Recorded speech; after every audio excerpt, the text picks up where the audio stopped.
দেখো এখানে এসেও দুষ্টুমি দেখো,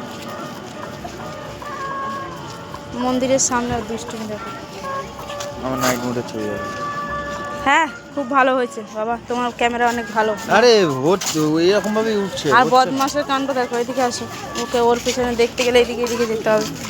বালির মধ্যে জুতোটাকে ঘষে ঘষে কি করছে বাবান, তুই এরকম করছো কেন?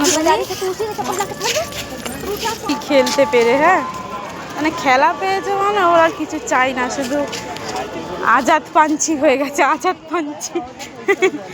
দেখো অবস্থা। আমরা এটাতে উঠবো, দেখি আজকে যাওয়ার চেষ্টা করি, কিন্তু জুতো খুলে এখানে রাখছে তো সবাই, রেখে যাবো এখানটা জুতো দিয়ে এটাতে যাবো। এইদিকে এইদিকে এইদিকে আসো। এটাকে দুপুরবেলা যখন এসছি না, মনে হচ্ছে না ওই যে মূর্তিগুলো সব যেন মনে হচ্ছে না সোনার মতন, এক তো গোল্ডেন কালারের চকচকে, এখন অন্ধকারে দেখা যাচ্ছে না। এই যে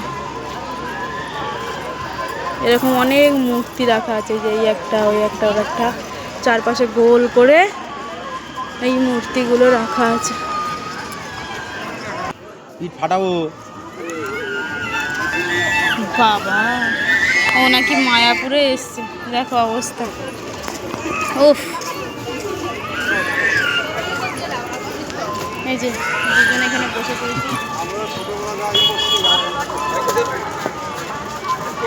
আর এই এই খেলা করছে। এদিকে আসো। খালি যেখানে যাবে শুধু থুতু ফেলে, এই থুতু ফেলা অভ্যাসটা কোত্থেকে হয়েছে কি জানি। দেখো, আর বারণ করলে একদম কথা শোনে না। আরে ও নোংরা দেখলেও থুতু ফেলে। চল তুই খেলা কর, আমরা একটু বসে রেস্ট নিই।